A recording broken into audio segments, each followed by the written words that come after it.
All right. How's everybody doing?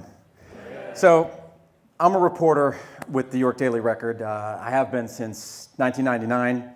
That entire time, I've been a reporter of crime and emergency news.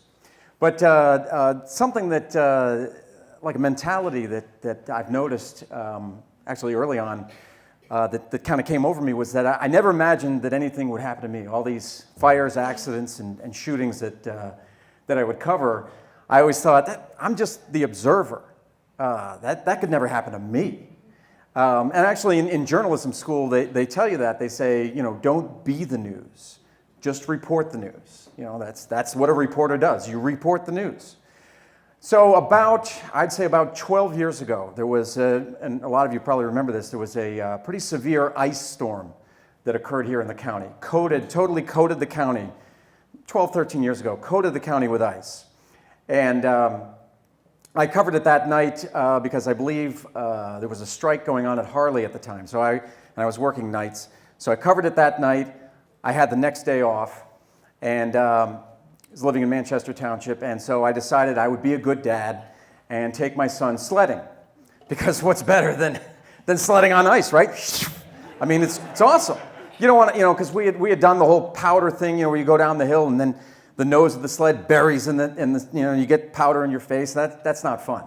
So my son Aaron, who was about 5 or 6 at the time, we lived in a townhome development, and we set out for the church that was right next door to us that had some beautiful rolling hills. And I knew it was just going to be great. So we get over there with the sled, kind of the classic red plastic sled. And there were already people that were there, having a great time, having a ball, sledding. And so I said, hey, let's take a look at this. Let's see what they're doing here. So down the first hill, down the second hill, and then after those 2 hills, there was a massive, I guess you could call it a crater. That's basically what it looked like. A ravine, a crater, just a massive hole in the ground. So the folks there were bailing off of their sleds. They'd go down the 2 hills, bail off of the sled stops, retrieve the sled, walk back up the hill. I said, oh, okay, that's the system. I get it. So we did that probably a couple of times. And then, so maybe the third run, the sled keeps going, and it goes down over the steep embankment down to the bottom of the ravine, where there's these giant boulders. And so this is it sounded like a good idea at the time. So I said to Aaron, stay here, I'm going to get it. So I started to negotiate my way down the hill, sideways, and for a brief second, I looked over kind of to the other side of the ravine, and it looked a little safer over there. There were like little pieces of grass sticking up from the ice, and it looked better. But then I was like, screw it.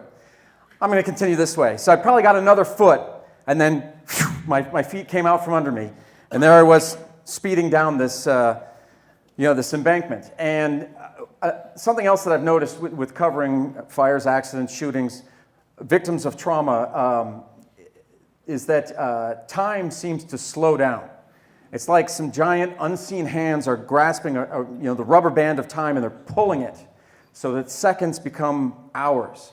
Because I had all sorts of stuff going through my head. What an idiot I was. And why didn't I go that way? And I don't even want to see this. So I flipped over onto my stomach, and I impacted everything onto a boulder right on my right foot. So the boulder won. I lost.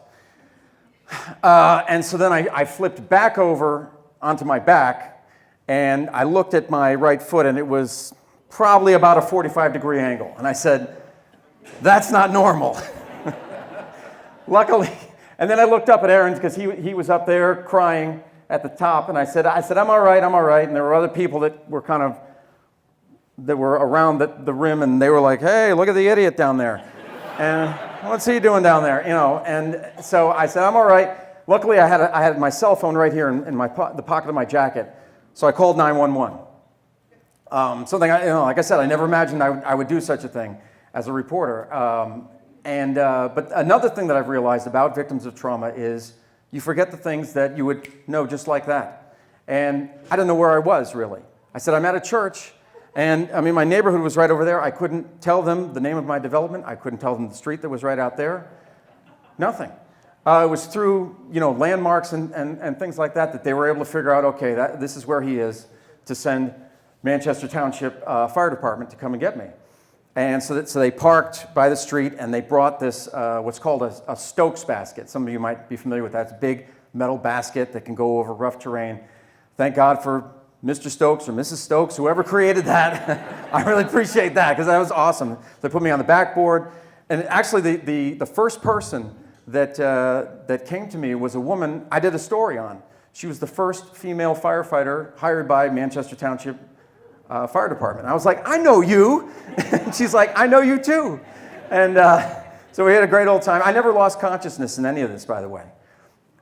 And just to back up for a second, if you can imagine, what happened to me was I didn't have any like bones sticking out or anything like that. It was more like you drop a firecracker into a sock, and the firecracker blows up, but the sock stays intact. It was just pieces in there, but everything on the outside was cool.